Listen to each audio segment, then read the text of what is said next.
Hello everyone, welcome to the commerce achiever platform. आज के इस पर्टिकुलर सेशन से हम कंटिन्यू कर रहे हैं हमारा bank reconciliation statement, that is BRS.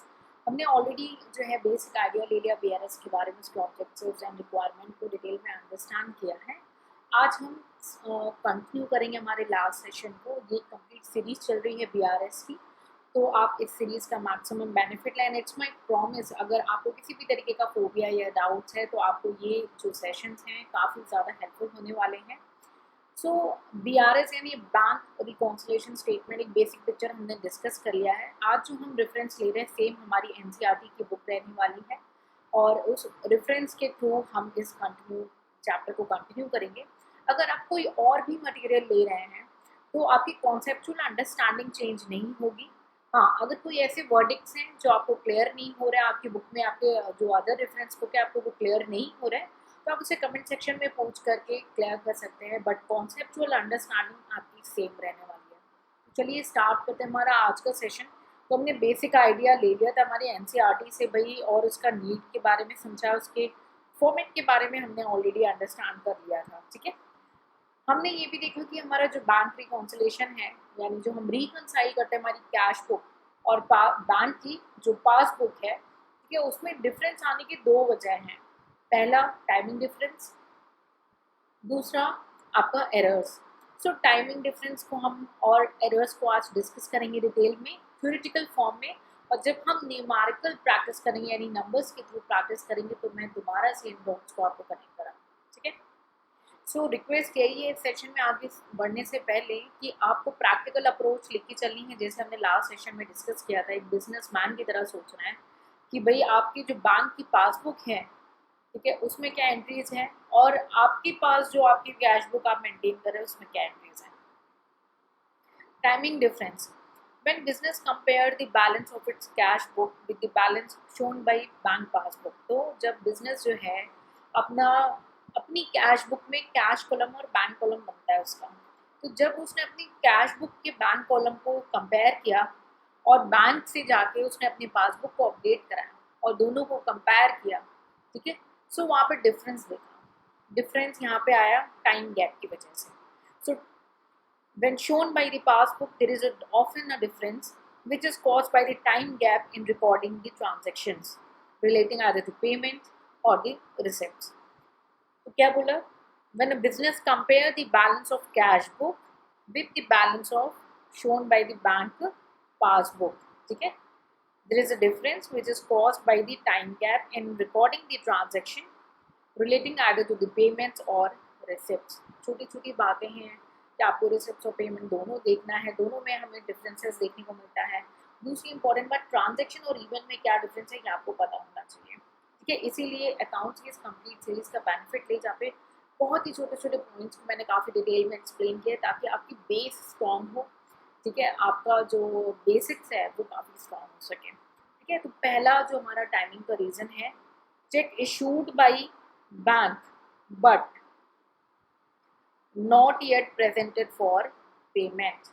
Check issue तो हो गया, यानी आपके पास चेक बुक थी, आपने चेक काटी, चेक इशू हो गया, ठीक है, लेकिन बैंक में जाके वो चेक दिखाया नहीं गया कि भाई जब हम चेक दिखाते हैं तभी पैसे या तो आपके कैश में विड्रॉ करने हैं तो विड्रॉ होंगे, या किसी के अकाउंट में ट्रांसफर करने हैं तब होता है। इशू तो हो गया। अब जब आपने चेक काटा, मानिए आप एक बिजनेसमैन है, आपने किसी एक्स के लिए चेक काटा है, आज आपने चेक काटा और उसको बोला भाई ये तुम्हारी ये पेमेंट हो गई, तो आप अपनी कैश बुक में आज एंट्री कर लेंगे। एग्री करना, रटना नहीं, समझने की कोशिश करना, क्योंकि ये आपके साथ ना लाइफ टाइम चलने वाला है। तो अकाउंट्स या कॉमर्स ऐसे सब्जेक्ट्स हैं ना, ये आपका पीछा नहीं छोड़ते, ये लाइफ टाइम चलेंगे, तो अच्छे से समझना है। आज आपने चेक काटा, ठीक है, आज चलिए आप अपने फ्रेंड को पेमेंट कर रहे हैं, तो आपने कैश में नहीं लेके अब आजकल जो पेटीएम और गूगल पे करते हैं, यूपीआई करते हैं, वो सब नहीं कर रहे हैं। आज आपने चेक काटा, आपने चेक काट के दिया, आप अपनी कैश बुक के बैंक कॉलम में आज एंट्री कर लोगे, लेकिन सामने वाले व्यक्ति ने चेक जो है अभी बैंक में दिखाया नहीं है। जब भी वो दिखाएंगे, चाहे वो पैसा खुद में कैश में विड्रॉ कर रहे हैं या किसी अकाउंट में ट्रांसफर करा रहे हैं, उस डेट को वहाँ पे ट्रांसफर होगा, तो दोनों डेट में, दोनों के टाइमिंग में डिफरेंस आ जाएगा। ठीक है, तो पहला रीज़न है check issued by bank but not yet presented for payment. When checks are issued by the firm to the supplier or the creditor of the firm, these are immediately entered on the credit side of the cash book. ये line क्यों बोली? क्योंकि आप ना रटते रह जाओगे. Credit side of the cash book यानी कैश बुक के बैंक कॉलम में जब फर्म ने सप्लायर के नाम पे चेक काटा, जैसे कि मैंने आपके दोस्त का एग्जाम्पल दिया, तो सप्लायर ने जब चेक काटा तो उसने अपनी कैश बुक में एंट्री कर ली चेक काटते ही कि आज एक्स तारीख है और आज की तारीख पे मैंने फलानी के नाम से चेक काट लिया. हाउएवर द रिसीविंग पार्टी, ठीक है, आपके फ्रेंड है may be, receiving party may not present the cheque to the bank for the payment immediately. The bank will debit the firm account only when these checks are actually paid by bank. Hence, there is a time lag between the issue of a check and the presentation to the bank, which may cause the difference between the two balances. ठीक है, तो जो मैंने आपको ले language में बताया इसका अकॉर्डिंग है. कोई डाउट है एक बार नहीं 100 बार पूछना, लेकिन कॉन्सेप्चुअल अंडरस्टैंडिंग स्ट्रॉन्ग रखना. ठीक है, चलिए नेक्स्ट पॉइंट पे बढ़ते. काफ़ी पेशेंटली समझाऊंगी. डाउट होगा चेकबुक लीजिएगा, उसको अंडरस्टैंड करेगा, फिर भी क्वेरी आती है उसे कमेंट सेक्शन में पूछ के क्लियर करेगा. घर मत लेके जाएगा अपनी क्वेरीज को, क्योंकि ये सारी जो चीज़ें हैं ना ये आपके साथ लाइफ टाइम चलने वाली है. नेक्स्ट कॉज है cheque paid into bank but not yet collected. अब ये अपोजिट नेचर का, वो क्रेडिटर की व्यू पॉइंट से बताया गया था, ये डेटर्स के व्यू पॉइंट से बता दिया गया है. ठीक है, कि फर्म ने चेक रिसीव किया कस्टमर से, एक कस्टमर था उसको उधार पे बेचा होगा, उसने चेक रिसीव कर लिया. ठीक है, अब जैसे ही उससे चेक रिसीव किया, ठीक है, तो उसको वो अपनी बुक्स में रिकॉर्ड कर लिया. ठीक है, अब जैसे ही अपनी बुक में रिकॉर्ड कर लिया, लेकिन क्या हुआ, अभी तक बैंक में चेक गया नहीं है, बैंक से पैसे आए नहीं हैं, तो वो भी टाइमिंग डिफरेंस हो गया. तो वो क्रेडिटर का व्यू पॉइंट था और ये हमारे डेटर का व्यू पॉइंट है, बस ये डिफरेंस है इन दोनों में. When firm receive check, यहाँ पे फर्म रिसीव कर रही है और वहाँ पे फर्म ने जो है इशू किया था चेक. यहाँ पे फर्म ने इशू किया था चेक, यहाँ पे फर्म रिसीव कर रही है cheque. Clear? From the customer they are immediately recorded an the debit side of cash book. ठीक है, अब आप में से बहुत सारे ऐसे स्टूडेंट हो गए ये डेबिट साइड और क्रेडिट साइड को अभी रट रहे हैं. मत करना, अभी हम जब प्रैक्टिकल नंबर्स के थ्रू करेंगे ना तो ये डेबिट और क्रेडिट के डॉट्स को वहाँ पे कनेक्ट करना आपको और अच्छे से क्लियर होगा. This increases the bank balance as per the cash book, क्योंकि आपको चेक मिल गया, आपने अपनी कैश बुक में एंट्री कर दी और बैंक बैलेंस बढ़ा दिया. अब वहाँ पे बैंक में बैलेंस अभी नहीं बढ़ाया आपके, क्योंकि आपने अभी चेक दिखाया नहीं है वहाँ पे. However, the bank credit the customer account only when the amount of check are actually realized. The clearing of check generally take a few days, especially in the case of outstation check or when the checks are paid in at a bank branch, other than the one at which the account of firm is maintained. ये बता रहे हैं कि भाई कई बार जो check clear नहीं होता ना, तुरंत कई दिन लग जाते हैं. अगर इंटरस्टेट चेक, आउट स्टेशन का चेक है तब भी ये देखने को मिलता है.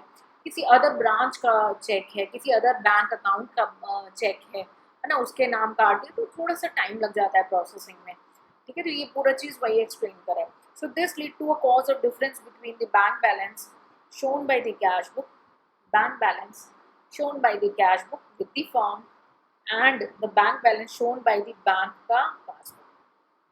आई होप इट्स क्लियर. ये डेटर का व्यू पॉइंट हमने देख लिया और ये हमने क्रेडिटर का व्यू पॉइंट देख लिया.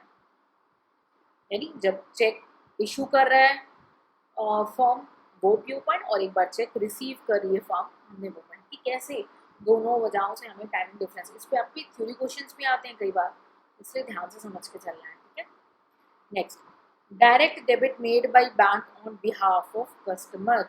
अब बैंक का कस्टमर है, ठीक है, बैंक ने डायरेक्ट डिडक्ट कर दिया. बहुत सारी सर्विसेज बैंक प्रोवाइड करती है, तो उसके मेंटेनेंस चार्ज हो गए या कोई इंटरेस्ट चार्ज लगना हो, कोई पेनल्टी लगनी हो, बैंक अपने आप ने डेबिट कर दिया. अब आपको कब पता चलेगा? जब आप अपनी पासबुक अपडेट कराओगे, अपने पास लेके आओगे, तब आपको पता चलेगा, तब आप अपनी कैश बुक में एंट्री करोगे. एग्री करना है ना. तो ये भी टाइमिंग डिफरेंस क्रिएट करता है. ठीक है, sometime the bank deduct amount for various services from the account without the firm's knowledge. The firm comes to know about it only when the bank statement arrive or bank passbook arrive. Example of such deduction is check collection charges, incidental charges, interest on overdraft, unpaid checks deducted by the bank, that is stopped or bounced check. As a result, the balance as per passbook will be less than the balance as per cash book. क्यों? क्योंकि less क्यों बोला ये line को बोली, bank ने अपने charges को डिडक्ट कर दिया तो आपके पासबुक में जो भी से 100 रुपीज़ था उससे कम दिख रहा है, लेकिन कैश बुक में अभी 100 रुपीज़ बढ़ा हुआ है. जब ये पासबुक घर आई, फॉर्म के पास आई, फॉर्म ने देखा रही 100 रुपये तो मेरे चार्जेस कट गए, तब ये जाके यहाँ पे डिडक्ट करेगी. So this is why the word uses less. ठीक है, आई होप जो कि हमारे ABC पॉइंट्स आपको क्लियर हो चुके हो. डाउट है तो पूछ लीजिएगा. आगे बढ़ते हैं टाइमिंग डिफरेंस में. Amount directly deposit into the bank account. कई बार क्या होता है, हमारे कुछ ऐसे कस्टमर होते हैं, हमें चेक नहीं देने आते हैं, हम डायरेक्ट जाते हैं बैंक में और वहाँ पे जमा देते हैं. अब बैंक में तो आपके पैसे बढ़ गए, आपको पता नहीं चला. आपको कब पता चलेगा? जब आपने अपनी पासबुक को अपडेट कराया, आप लेकर के आए फॉर्म में और देखा तब. There are instances when debtors or customer directly deposit money into firm's bank account. But अब एक एग्जाम्पल लेती हूँ, बहुत ही अच्छा एग्जाम्पल है. स्कूल्स के केस में क्या होता है ना, बहुत सारे स्टूडेंट पढ़ते हैं किसी क्लासरूम में. अब क्या पेरेंट्स जाते हैं, अपनी फीस उनकी आने वाली है मंथली, तो जाके बैंक में जमा कर देते हैं. ठीक है, अब स्कूल को कब पता चलता है? जब वो अपनी पासबुक अपडेट करके आते हैं तब उनको पता चलता है हाँ ये XYZ स्टूडेंट्स हैं, इसकी फीस आ गई है और इन स्टूडेंट्स की फीस अभी नहीं आई है. क्लियर? सो आपको कब पता चलेगा? जब आपके पास पासबुक अपडेट होके आएगी. तो कुछ ज़्यादा ऐसे कस्टमर होते हैं जो डायरेक्टली फॉर्म के अकाउंट में अमाउंट को डिपॉजिट कर लेते हैं, but the form does not receive the intimation from any source it received the bank statement. In this case, bank record the receipt in the firm account at the bank, but the same is not recorded in the firm's cash book. The same is not recorded in the firm cash book, and as a result, balance shown in the bank passbook will be more than the balance shown in the firm's cash book. कई बार MCQ form में भी ये पूछ ले रहे थे कि bank passbook में मोर होगा, लेस होगा, नो इफेक्ट होगा या नन ऑफ दीज होगा. तो आपको रटना नहीं. अगर आपने समझा कि भाई किसी ने डायरेक्टली बैंक में पैसे जमा किए तो बैंक के पासबुक में पैसे बढ़ गए हैं, लेकिन फॉर्म को पता भी नहीं चला है. जब वो पासबुक अपडेट करेंगे, अपने पास लेके आएंगे, तब उनको पता चलेगा. सो पासबुक में अभी पैसे बढ़े हुए हैं, मोर हैं देन दी बैलेंस. रटते रहोगे तो कोई लिमिट नहीं है, और समझ लोगे ना तो परमानेंट सॉल्यूशन है. क्लियर? चलिए आगे बढ़ते हैं. नेक्स्ट आइटम से interest and dividend collected by bank. अब भाई बहुत सारे केस में फर्म्स के बिहाफ में, अब आप अगर आप शेयर मार्केट में इन्वॉल्व रहते हो तो आपको डिविडेंड मिलता है टाइम टू टाइम. ठीक है, जो कि आपके अकाउंट में डायरेक्ट क्रेडिट हो जाता है. ठीक है, आपको पता नहीं चलता. इंटरेस्ट आ रहा है आपकी किसी सेविंग से तो आपके अकाउंट में क्रेडिट हो जाता है. तो आपके अकाउंट में जब क्रेडिट हो गया बैंक के पास, तो बैंक ने अपने पास आपके बैलेंस को बढ़ा दिया. क्रेडिट हुआ है मतलब आपके पास पैसे आए हैं, डिविडेंड की वजह से आए हैं, इंटरेस्ट की वजह से आए हैं. आपको नहीं पता, कुछ समय बाद आपने पासबुक को अपडेट करा, तब आपको पता चला कि भाई मुझे तो डिविडेंड रिसीव हुआ है, या मुझे तो इतना इंटरेस्ट रिसीव हुआ है. ठीक है, सो बैंक की पासबुक क्या होगी? इंक्रीज अमाउंट दिखाएगी. एग्री? चलिए. When the bank collect interest or dividend on behalf of the customer, then these are immediately credited to the customer account. तो credited जो word use हुआ वो clear हो रहा है आपको? But the firm will now know about these transaction and record the same in the cash book only when it receive a bank statement. ठीक है? Till then the balance as per cash book and passbook will be different. Clear है? I hope कोई doubt नहीं होगा. अगर है तो उसे अपने साथ लेके नहीं जाइएगा. नेक्स्ट है direct payment made by bank on behalf of customer. ऐसा भी होता है क्या कि भाई कहीं पे पेमेंट करना है? एक छोटा सा एग्जांपल, रिसेंटली ऑटो डेबिट कर देते हो ना आप, कई जगहों पे ऑटो डेबिट हो जाता है. हमने नेटफ्लिक्स का सब्सक्रिप्शन लिया, ऑटो डेबिट हो गया. हम म्यूचुअल फंड में इन्वेस्टमेंट कर रहे हैं, ऑटो डेबिट वाला सिस्टम हमने करके रखा हुआ है. हम स्टॉक में इन्वेस्ट कर रहे हैं, हमने कहा कि मंथ की ऐसी तारीख को ऑटो डेबिट हो जाए. सो डायरेक्ट जो है वो पैसे बैंक की तरफ से चले जाते हैं कस्टमर के बिहाफ पे, ठीक है।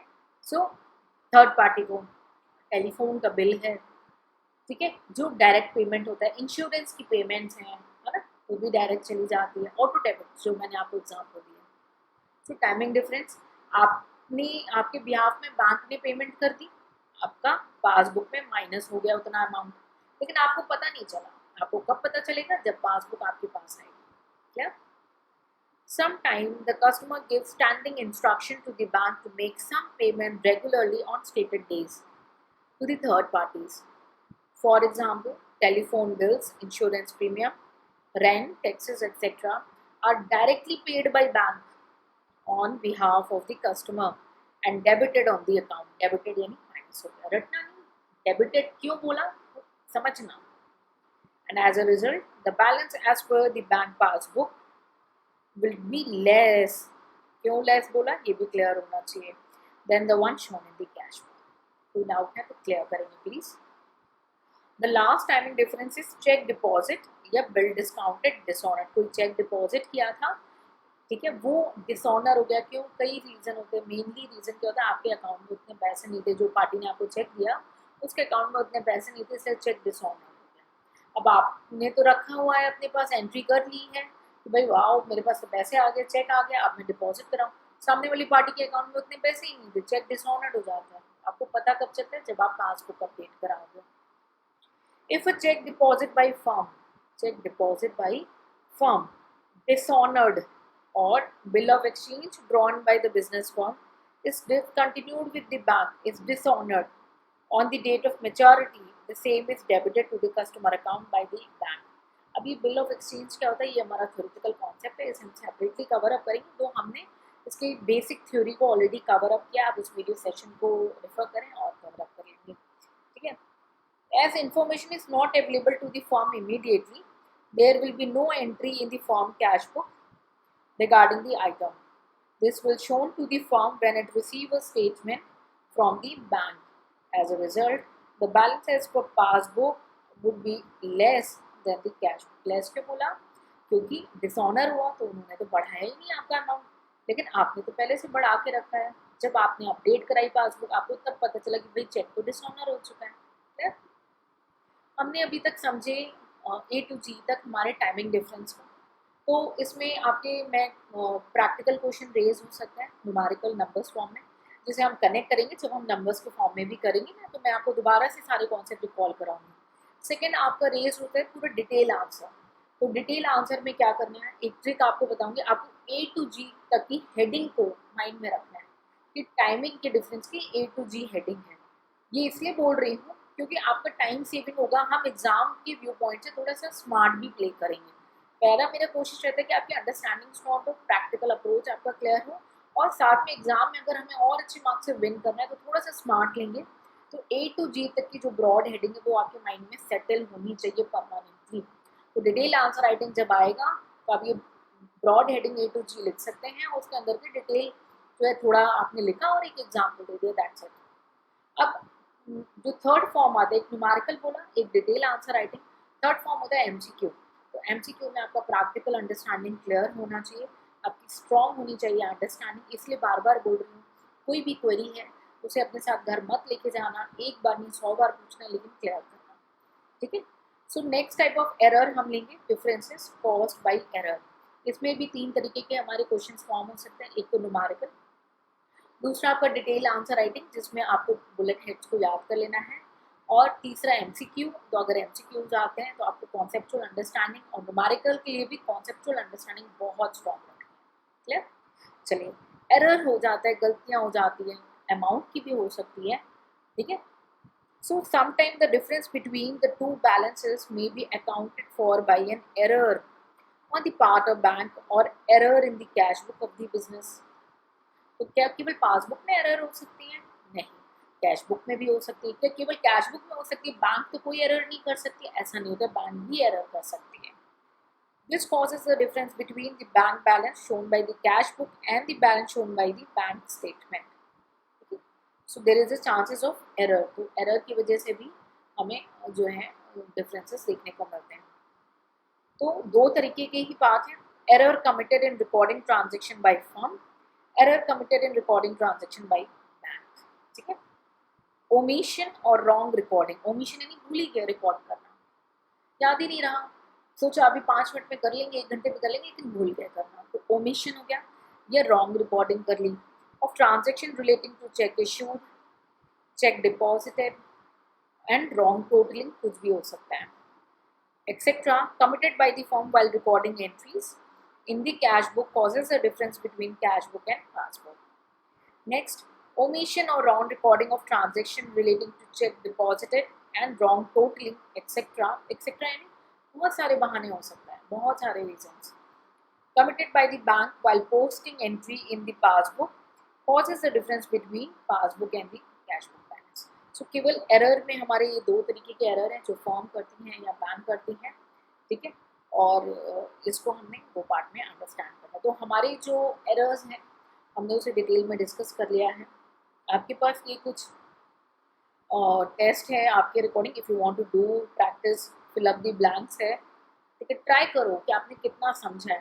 डोंट वरी, नहीं हो रहा अभी कोई बात नहीं, पहली अंडरस्टैंडिंग करनी है, फिर न्यूमेरिकल करेंगे, उसके बाद जब आप रिवीजन करेंगे तब आप इसे अगर सॉल्व करेंगे तो आपको डेफिनेटली आपके आंसर्स में, आपके अंडरस्टैंडिंग में कॉन्फिडेंस नज़र आएगा। तो अभी अगर आप नहीं सॉल्व कर पा रहे हैं तो बिल्कुल भी पैनिक नहीं रहे, अपने आप को एक एग्जाम्पल मैं दूंगी, अगर आप फिश को बोलेंगे कि तुम ट्री क्लाइंब करो तो ये पॉसिबल नहीं है ना, तो थोड़ा सा हमें स्टेप बाय स्टेप चलना है, smart strategy with hard work, यानी अंडरस्टैंडिंग को काफ़ी स्ट्रॉन्ग करना है।